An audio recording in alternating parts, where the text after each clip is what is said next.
आज ही डाउनलोड करें Skymet mobile app, पूछे मौसम का हाल अपनी पसंदीदा भाषा में और रहे बाकियों से एक कदम आगे। नमस्ते दोस्तों, स्काईमेट वेदर में आप सभी का बहुत बहुत स्वागत है। मेरा नाम महेश पलावत है। आज 21 नवंबर हो गई है। इस वीडियो में हम देखेंगे कि जो एयर क्वालिटी इंडेक्स है, यानी कि प्रदूषण कितना ज्यादा है, बारिश कहां पर हो रही है, वेस्टर्न डिस्टर्बेंस पहाड़ों पर आएगा, और जो निम्न दबाव का क्षेत्र बनने वाला है बंगाल की खाड़ी में, वो डिप्रेशन बनेगा, ये तो श्योर है। वो समुद्री तूफान फेंगल बनेगा या नहीं बनेगा, और बनेगा तो किस तरफ जाएगा, इस सारी टॉपिक्स के ऊपर हम लोग डिस्कस करने वाले हैं। तो अभी हम देखेंगे वेदर सिस्टम। पहले सबसे क्या होता है कि जो मौसम प्रणालियां होती हैं वही निर्धारित करती हैं कि कहां पर क्या होगा। तो एक चक्रवाती हवाओं का क्षेत्र सेंट्रल पाकिस्तान में बना हुआ है, और ये जैसलमेर और उसके आसपास के इलाके, पाकिस्तान के इलाकों में एक विपरीत चक्रवाती हवाओं का क्षेत्र है, और 3 और चक्रवाती हवाओं के क्षेत्र बने हुए हैं। एक बांग्लादेश के ऊपर है, एक आपका ये south east bay of Bengal में है, जो धीरे धीरे लो प्रेशर एरिया बन जाएगा इसके प्रभाव से, फिर ये डिप्रेशन बनते हुए आगे बढ़ेगा, और ये अभी तो लग रहा है कि साउथ तमिलनाडु और श्रीलंका के ऊपर इसका इम्पैक्ट दिखाई देगा। अब एक कोमरिन एरिया के ऊपर चक्रवाती हवाओं का क्षेत्र है, एक केरल के तट के आसपास साउथ ईस्ट अरेबियन सी में भी चक्रवाती हवाओं का क्षेत्र है। तो इन सब का क्या प्रभाव होगा, इसके बारे में तो डिस्कस करेंगे ही। आगे देखते हैं हम। तो पिछले 24 घंटों में जो बारिश हुई है वो, क्योंकि एक साइक्लोनिक सर्कुलेशन है, यहाँ से ये ट्रफ आ रही है, तो ये आप देखिए साउथ केरल में बहुत, ये साउथ तमिलनाडु में बहुत ज्यादा बारिश हुई है। पम्बन में जो हुई है, जो केवल श्रीलंका के काफी पास है, 230 मिलीमीटर के आसपास हुई है, 40 मिलीमीटर और हुई है, 90 मिलीमीटर हुई है। और साउथ जो सदर्न आइलैंड है अंडमान और निकोबार के, यहाँ पर भी बारिश अच्छी हुई है, और केरल और तमिलनाडु के दक्षिणी इलाकों में बारिश हुई है, और यहाँ पर पूर्वोत्तर राज्यों में नागालैंड, मणिपुर और मिजोरम में भी हुई है, और हल्की बारिश हुई है सिक्किम में। तो अब इसके कारण क्या हुआ है, अब जो तापमान है वो गिरने लगे हैं, क्योंकि उत्तर पश्चिमी हवाएं चल रही हैं, और ये उत्तर पश्चिमी हवाएं अपेक्षाकृत ठंडी होती हैं, और धीरे धीरे मौसम वैसे भी ठंडा हो रहा है। तो मिनिमम टेम्परेचर अगर आप देखें तो आप 9 डिग्री, 8 डिग्री, ये सारे डिग्री ये दिखाई दे रहे हैं। पंजाब, हरियाणा, दिल्ली में भी 10 डिग्री के आसपास टेम्परेचर पहुंच गया है, और राजस्थान के कई इलाकों में 9, 13, 10 इस तरह का है, और गुजरात के नलिया में 13 डिग्री है, और मध्य प्रदेश में 11 से लेकर के 13-14 डिग्री के बीच में ज्यादातर इलाकों में टेम्परेचर दिखाई दे रहे हैं। उत्तर प्रदेश में भी 10 से 12-13 के बीच में टेम्परेचर आ गए, यानी कि तापमान, मिनिमम टेम्परेचर गिर गए हैं, और सुबह और रात की सर्दी काफी ज्यादा बढ़ गई है। तो प्रिकॉशन लेने की जरूरत है, अपना ख्याल रखने की बहुत ज्यादा जरूरत है इस समय, क्योंकि मैक्सिमम टेम्परेचर ज्यादा है अभी भी, और मिनिमम टेम्परेचर में डिफरेंस ज्यादा है।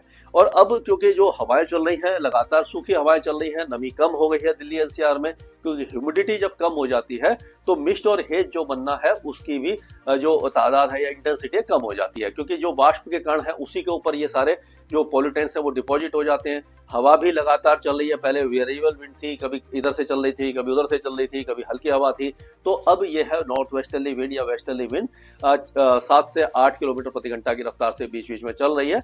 इसके कारण पॉल्यूशन थोड़ा कम हुआ है। जो 500 से ऊपर सब जगह पर था वो 316 के आसपास एवरेज है। ये 9:45 के आसपास का टेम्परेचर है, और उसके बाद ये धीरे धीरे कम ज्यादा होता रहेगा। अब ये पूरे दिल्ली एनसीआर के अगर देखें तो इस तरह का ये सुबह के समय था, मतलब कि 10 बजे के समय। अब थोड़ा सा चेंजेज आए हैं, उसमें हम देखेंगे कि इसमें आप देखेंगे कि अलग अलग जगह पर ये आप देखिए 300 से ऊपर ज्यादातर इलाकों में अभी भी एक्यूआई इंडेक्स दिखाई दे रहा है।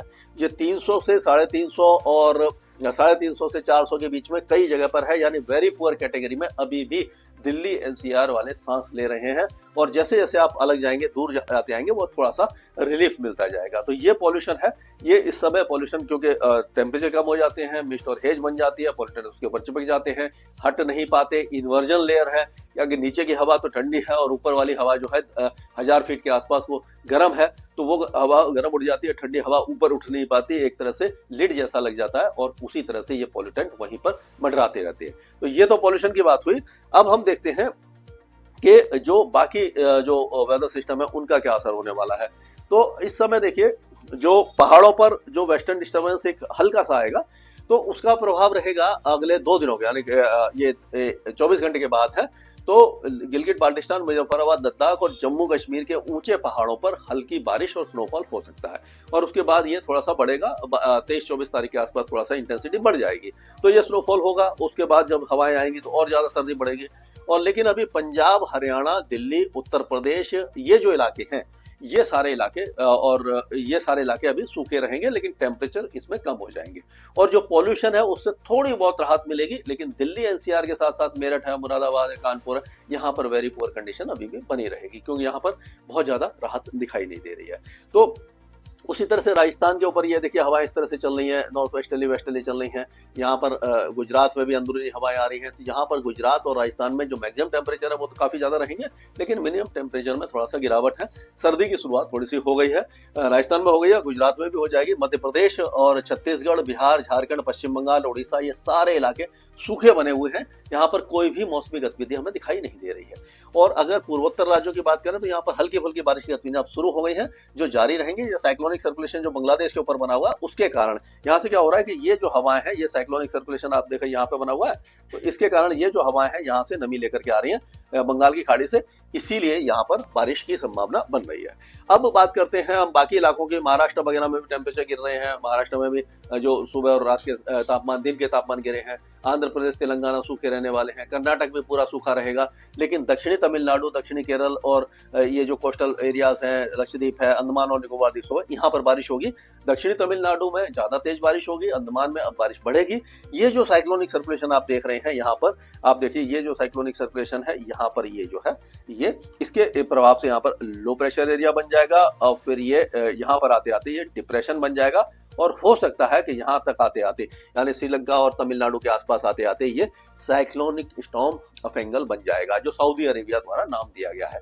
तो इस तरह का ये मौसम अभी दिखाई दे रहा है, यहाँ पर इस तरह से आगे बढ़ेगा। आप देखिए और आगे बढ़ा है ये, और अगर ये देखें हम तो 25 तारीख के आसपास ये श्रीलंका के काफी ज्यादा पास पहुंच जाएगा और हो सकता है उस समय डीप डिप्रेशन बन जाए या तट के आसपास आते आते ये साइक्लोन बन जाए, यानी दाना के बाद ये दूसरा समुद्री तूफान बन सकता है।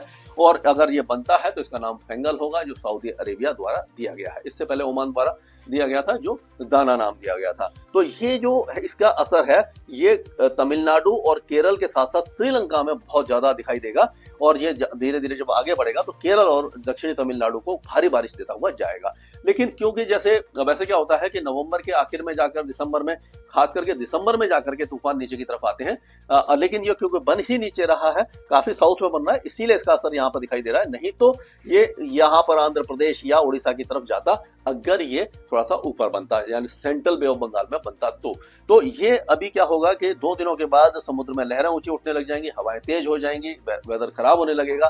तो ये सारा जो अपडेट है मैं आपको लगातार इसके बारे में देता रहूंगा कि क्या क्या इसमें चेंजेस आने वाले हैं और ये जो तूफान बनेगा अभी तो किस तरह से बनेगा और कहां पर लैंडफॉल करेगा, इसका ट्रैक वगैरह हम बना देंगे, समय से पहले बनाएंगे। अभी लो प्रेशर एरिया बनने दीजिए, जब वेलमार्क लो प्रेशर एरिया बन जाएगा तो इसका ट्रैक काफी हद तक सुनिश्चित हो जाएगा। तो यानी कि पूरे देश में बदलाव हो रहा है, मौसम बदल रहा है, सर्दी की शुरुआत हो चुकी है। मध्य भारत में, पूर्वी भारत और उत्तर पश्चिमी भारत में पहाड़ों पर भी अब स्नोफॉल होने की संभावना नजर आ रही है। पूर्वोत्तर राज्यों में फिर से बारिश शुरू हो गई है, दक्षिण भारत में तेज बारिश हो जाएगी, तूफान बनने की संभावना प्रबल होती जा रही है।